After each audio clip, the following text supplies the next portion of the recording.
So there you have it. According to her, we live in a patriarchal society that teaches men that they can do whatever they want. You're a lunatic. That is lunatic thinking. Have you ever actually talked to a guy? I have never met a guy in my life that has believed and felt that he could do whatever he wanted. As a matter of fact, the primary issue with men in all of their struggles and all of their difficulties is this: I struggled doing what everybody demands of me to do.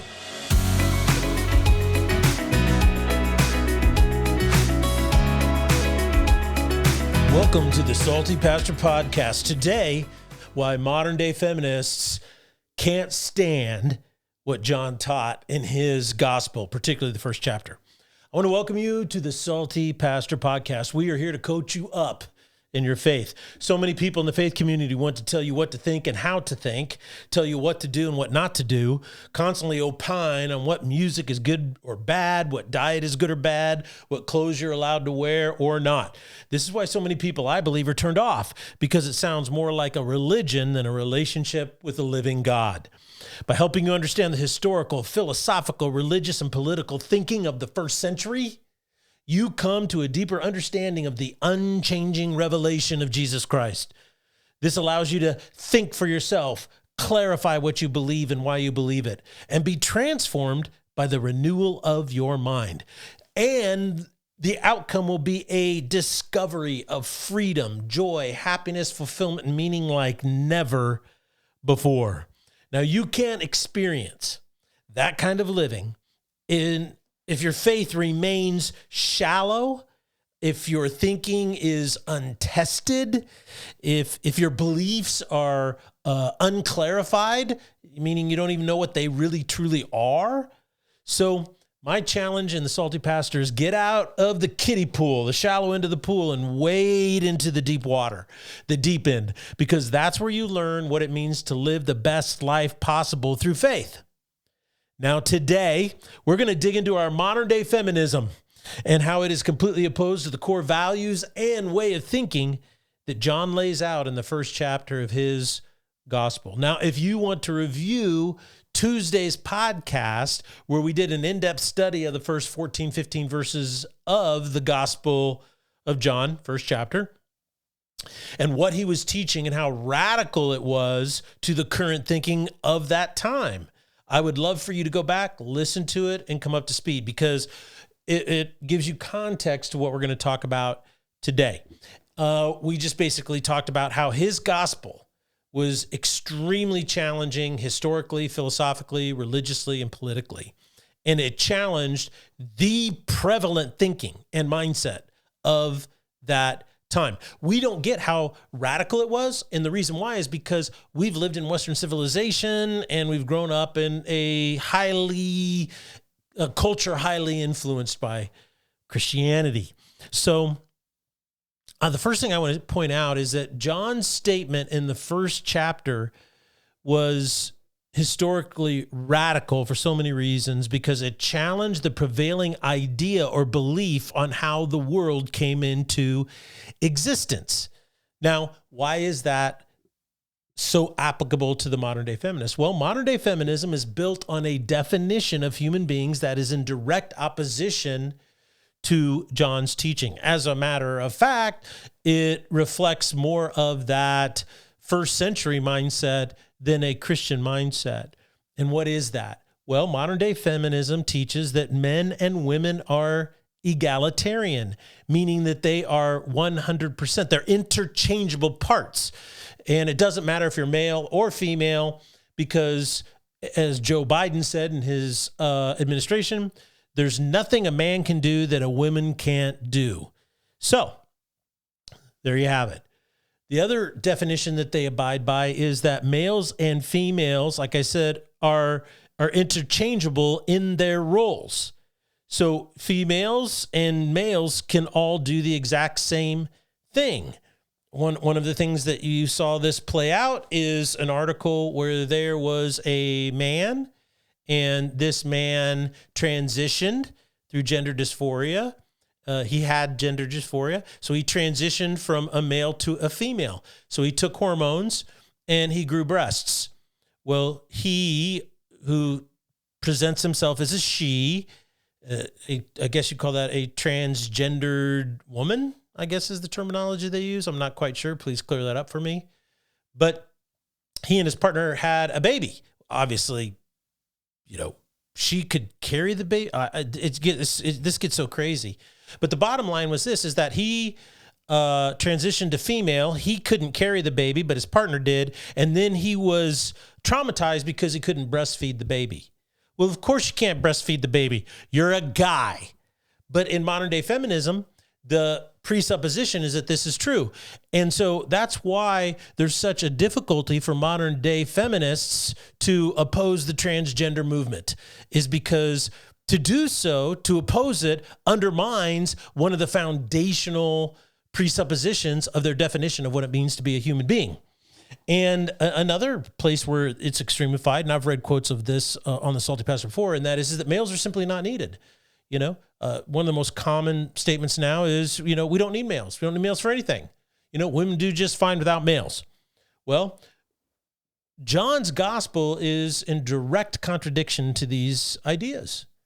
John would say that you don't get to define what a human being is, and you don't get to define what a male is or a female is. Your definition of what a male is and a female is false because it's based on a false premise.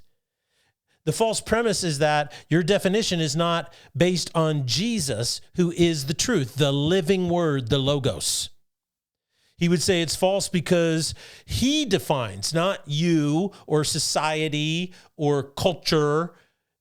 None of those things define what it means to be a male or defines what it means to be a female.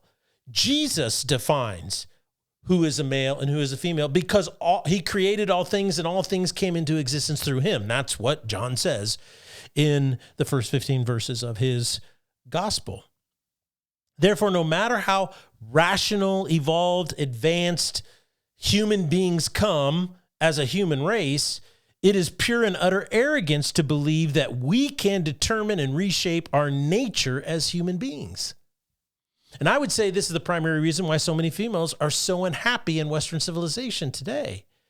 Just a few stats. 75% of all mental illness right now diagnosed today is in the female population. Research states that women experience 2 to 4 times more negative emotions every day than males. Things like depression and anxiety and a lot of these things strike women at an alarmingly high percentage rate than it does males. In addition to this, according to Morgan Stanley, they did a study, and that is by 2030, 50% of all females between the ages of 25 and 44 will be single and childless. Single and childless.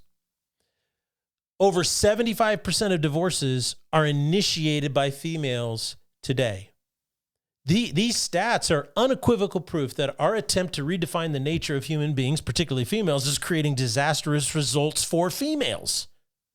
I mean, if you love women, if you care about women, if you care about females, then why are we allowing these people who insist on redefining their nature in a way that produces such dramatically bad outcomes for them? Females, the bottom line is they are more they are more unhappy, more unfulfilled. They're more miserable, dissatisfied, feeling unloved, unvalued, disposable, and objectified than ever before in human history. And yet we still insist, well, we're going to redefine the nature of what it means to be a female and what it means to be a male, and we're going to have such a better outcome. That is, all the evidence points to the exact opposite. Now, you can sit there and try to deconstruct the teachings of Jesus over and over again. You can criticize those who misapplied or misunderstood his teaching, and you can think that you're enlightened. But the fruit of what you have done is plain as day. Maybe it's time to wake up and smell the coffee. Otherwise, you're dooming yourself as a female and all the generations to follow, if there are any generations. And you're condemning them to kind of an emotional, spiritual, and psychological suffering. All because you have the arrogance as a modern day feminist to try to redefine the nature of what it means to be a female. and you throw out all research, you throw out all science, you throw out all tradition in order to redefine the nature of a female. And the evidence and the outcomes of this are plain for all to see. And yet, because of some political ideology based on Marxist philosophy, feminism still says we empower women. I fail to see the empowerment, and it's heartbreaking. The second thing I think that John's gospel here would do is show us how radical it was to the current philosophical principles of the day. John challenged the prevailing thought of all Romans and Gentiles, while at the same time including traditional rabbinical understanding. And what he did is, remember, go back to the podcast on Tuesday to hear about Platonism and its impact and so forth. Now, in today's world, this is applicable, particularly when it comes to modern day feminism, because you have to ask yourself, what are the philosophical tenets of modern day feminism? And this is really difficult because a lot of young women and a lot of men are steeped in the unspoken and unclarified philosophical tenets of feminism, even Christian women. Many years ago, there was a young couple in our church. The young wife was an advocate for women suffering from domestic violence. She was a social worker. She worked in these areas. They came to our church because of our work with an organization that was very effective in helping women navigate the horror of domestic violence. And so there were a lot of partnerships, a lot of ministry, a lot of things that were happening because of that. Well, one day when I pointed out the philosophical tenets of feminism and it's focused on the denigration of masculinity, she got really mad and left the church, proving once again that most people decide what they want to believe and then try to fit Jesus into it. I'm sorry, but Jesus doesn't work that way ever. Jesus is Jesus. You don't get to change him, manipulate him, put him into whatever mold that you want, particularly a feminist mold. You just can't do that. The philosophical tenets of modern day feminists are anti-male. There is no question. You do a simple search of all the gender study programs in all of our universities. You look at what modern day feminists are doing, and I'm not going to do your homework for you. And if you want to do it, do it. It's a waste of your time because it is absolutely and unequivocally anti-male. There are many leaders in the feminist movement today that would like to exterminate all males. And then when there's procreation through artificial insemination, they want to eliminate the Y chromosome from the gene pool. The people who say this are not joking. This is what they actually believe and teach. So every guy out there who's grown up in the last 25 to 30 years in public education and gone to college, whether it be private or not, or public, knows this to be the fact. I mean, our public education system, our university system, our media has constantly told them that they are the problem and source of every bad thing in our society. There is more emphasis and things written about toxic masculinity than anything else in our university systems. It is constantly shoved down their throats. Glenn Poole wrote back in 2015 an article where he says the evangelical drive to teach boys to be feminists and reached a new high last week with the news that every 16-year-old in Sweden is to be given a free copy of the book, We Should All Be Feminists. The short essay is based on a 2013 TED Talk by a Nigerian novelist. I cannot pronounce her name. Chimamanda Ngozi Adichie. Sorry, I apologize for not doing a good job of that. Well, she has become, this TED Talk has become sacred text for those who share Yvette Cooper's belief, and this is another leading feminist, that we need our sons growing up as confident feminists. So should we welcome the crusaders who wish to convert our male progeny to the one true goddess of gender politics? Or should we teach our boys to become free thinkers who can choose for themselves whether or not they want to actually be a feminist? I think what's telling in this article is notice his statement. is that we need our sons growing up as a confident feminists. I mean, just think of this for a moment. What kind of psychological dysfunction and problems this imposes on kids? You have a boy and a girl in your family, and you're telling the girl she can be everything, and you're telling the boy that he needs to be a proud feminist. I mean, you are denigrating his boyishness. You're denigrating his masculinity. And guess what? I know this is salty, and this is really it's really going to possibly create issues for me. But the bottom line is this, is that every person who seeks to control the masculinity, every feminine attempt to manipulate masculinity, control it, get it under wraps, all come out of the curse in Genesis chapter 3. It all comes out of the curse. And guess what? It fails every time. And what you do is then you get this masculinity just bursting out in ways. The only way to control, focus, enhance is masculinity is from other masculine souls. You see, just like men can't tell women how to be feminine, only women can do that.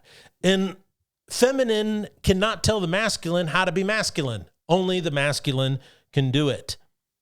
So there is a tremendous influence in our society today that is extremely negative towards males and their masculinity. If you think the current educational program approach in the United States, either public or private, from first grade to 12th grade and in the university, is interested in producing, as he says in this article, free thinkers, common critical thinkers, innovative thinkers, then you're living on Mars. Because the educational system, and I wrote a book about it, has nothing to do with teaching people actually how to think.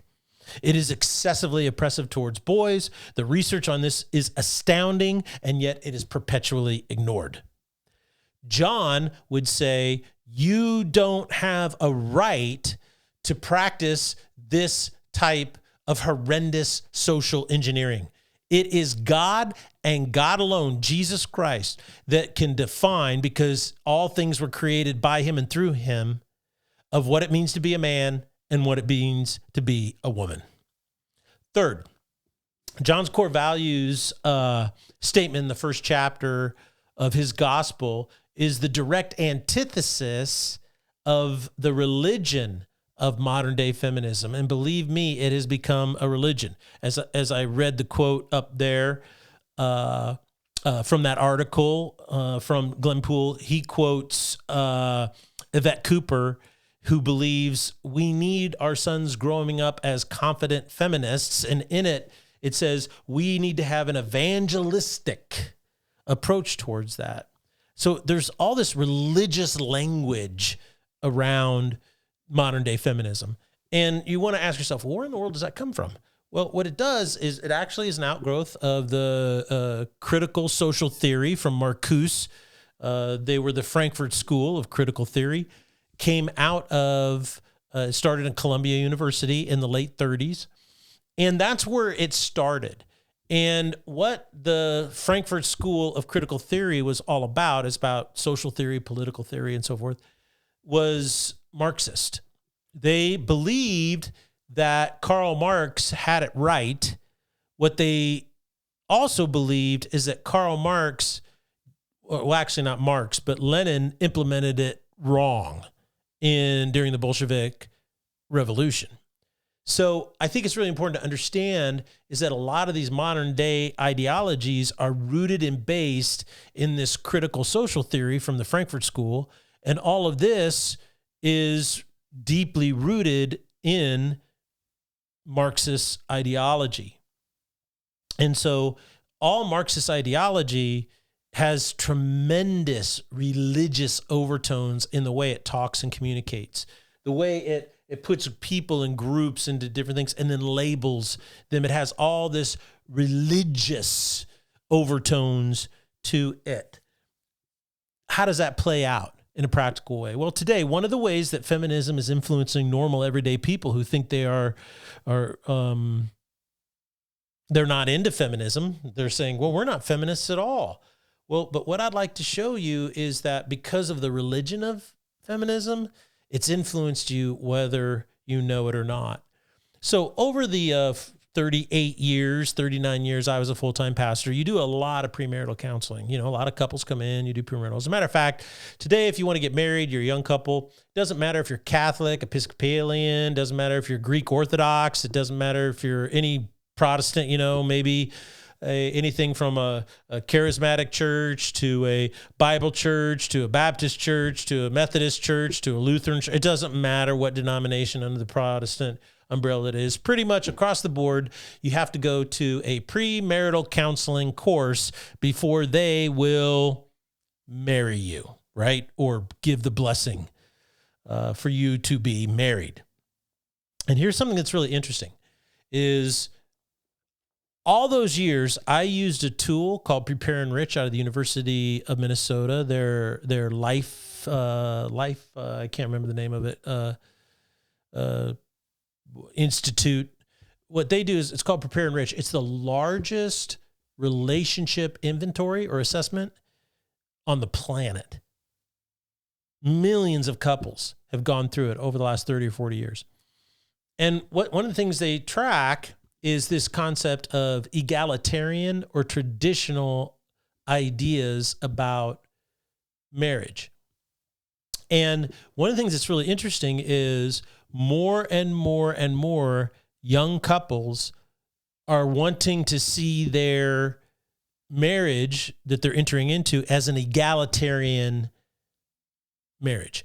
This has shown me in black and white that the influence of feminism subconsciously on our population has increased, not decreased. Because instead of more people wanting a traditional style of marriage or a conventional style of marriage, they want an egalitarian one, which is pure feminism.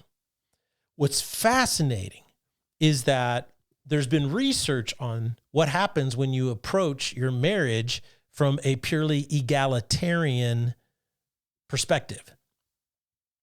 In one of the most egalitarian countries in the world, Norway, a massive research study found that couples that used an egalitarian approach to household chores had a 50% higher divorce rate than those who practiced traditional gender roles when it came to chores.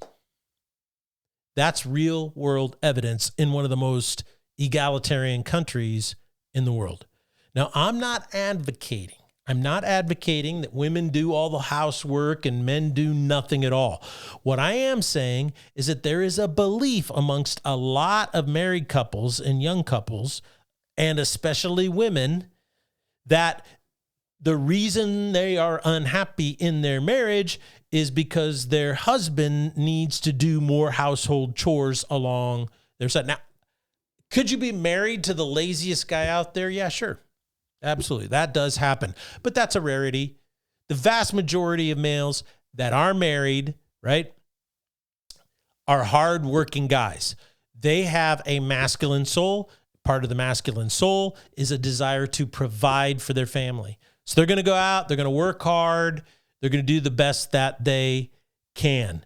If you're married to a guy who is happy as a lark, you being the main breadwinner, and he can just do whatever he wants, that is not a recipe for success. It's just not.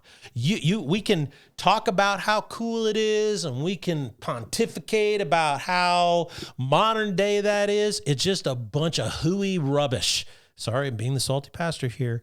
That is that you may make more money than your guy. That's not what I'm talking about. What I am talking about is that the biggest temptation that men must overcome is the temptation of passivity. And if you enable or you allow or you encourage passivity amongst your spouse, your male spouse, you will regret it. It will drive you crazy. And that's why 50% of couples who approach things in an egalitarian way end up with a higher divorce rate. Now, what what I'm thinking, and what I, in addition to this is I want to clarify and say this, is that If you think your husband doing more chores around the house is going to make you happier in your marriage, it won't. It might help you get more things done, and it might bring peace to the family because you're not so angry that he's not helping. And it might, teach him how to fold laundry better, but it's not going to make you more happy.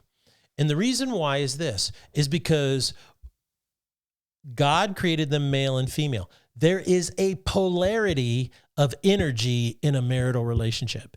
There has to be a masculine energy and there has to be a feminine energy. The ancients called this the ethos, a masculine ethos and a feminine ethos. Just like a magnet, you have positive and negative. If you put the two positive ends of a magnet together, what do? They always repel. They always repel. If you put the positive and negative, what do? They come together. And in many ways, you can't stop it. That is the way in which relationships, intimate, loving relationships, are designed by God. And that is based on our nature. And who defines our nature? Well, John says Jesus does, not the world. I don't think people really understand how much feminist ideology has affected their thinking.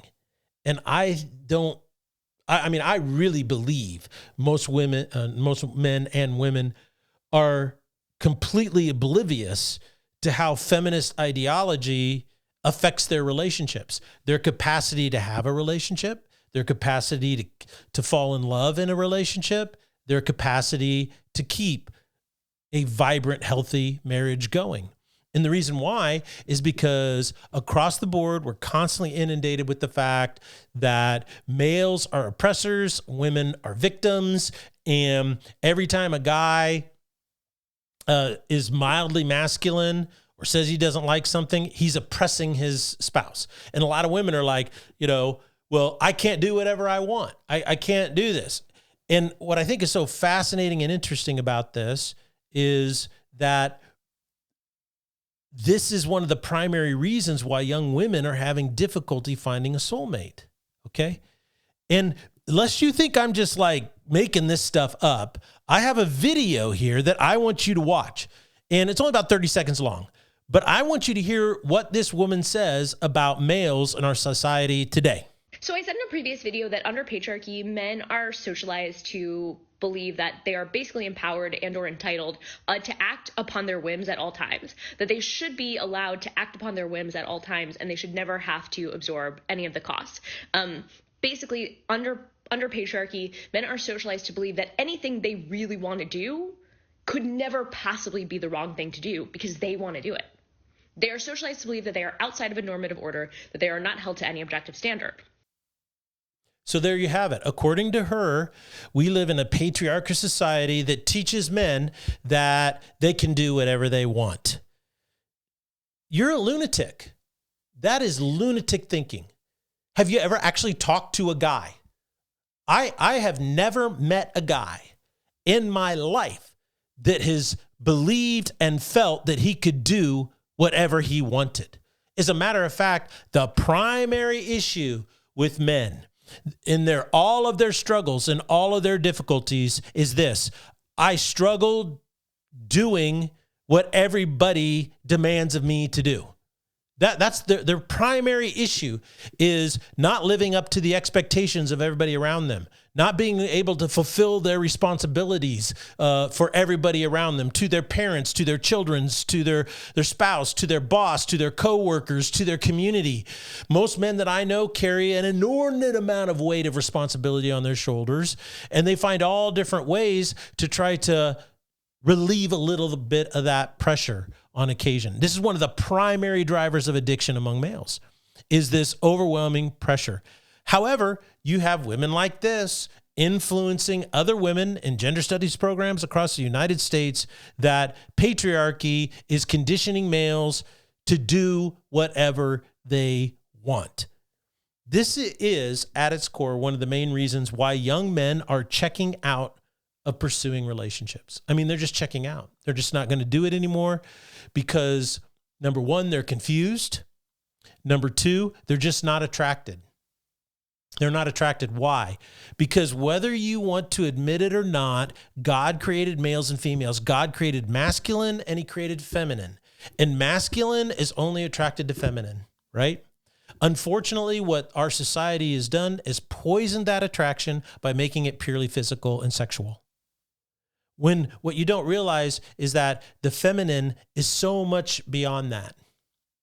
If you are a young lady and you want to escape this mentality, then you're tired of being devalued. If you're tired of being anxious, if you're tired of feeling like you don't matter, well, then stop trying to live in masculine energy.